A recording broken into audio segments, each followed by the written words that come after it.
Well, our position, let me tell you, it's hard for me to engage their logic because it's not logical. So I can't get it. Let me tell you what we stand for. We stand for free, unfettered access to voting. We stand for more voting rights, not less. We stand for open elections and free elections. We support what we fought for, same-day registration, early voting. We even believe people ought to be registered when they turn 18 almost automatically, just like the draft. We want people to vote. We are not afraid of the people voting. We want everybody to vote.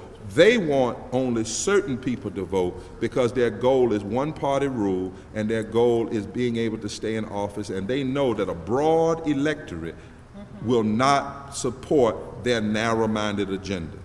And so, at the end of the day, we shouldn't even be, they said they ran to create jobs. They've done more, they haven't created any jobs. No, what have they done? So the bottom line is, to even be rolling back voting rights in the 21st century, 50 years after the March on Washington, is just so demeaning and wrong, it's hard to even say it, to say the words out of your mouth. Our Constitution, 145 years, laid down the principle for voting. Mickey Michelle attempted on the floor, when they were debating the so-called voter ID bill, to tell them the history of voting rights.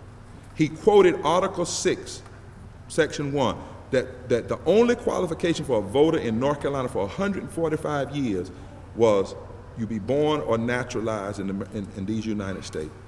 He was ruled out of order for attempting to tell them the history of voting.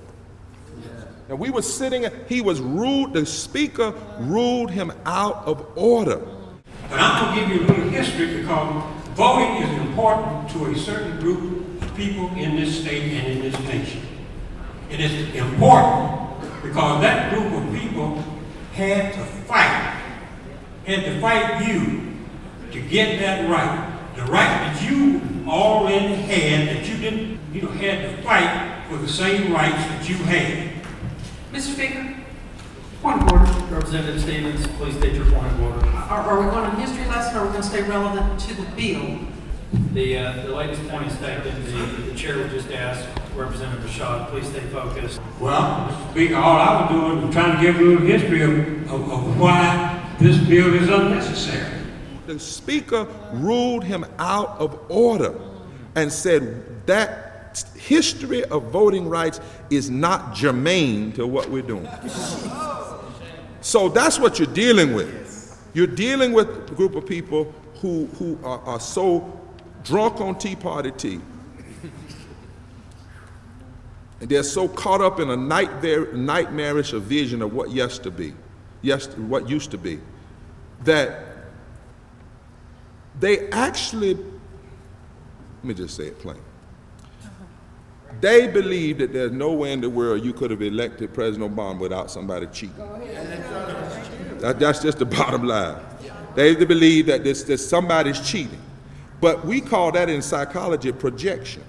Yes. See, projection. The reality is that you think about it, people in the African American community and women didn't get the right to vote until 1920. African Americans didn't get the fully protected right to vote to 65, even after the passing of the 15th Amendment in 1870. Young people didn't get the right to vote until 71, after the blood and they died in Vietnam. Think about that. Women, African American, and young people never asked that other Americans prove their identity. That's right. That's right. Think about that for a minute. If anybody should have called out voter fraud, it would have been those of us whose grandparents and forefathers died, who suffered true discrimination. If anybody was going to claim the system is fraudulent, we are the ones that have the moral authority to do that. And we've never done that. All we have ever said is let the people vote. That's all we've ever said.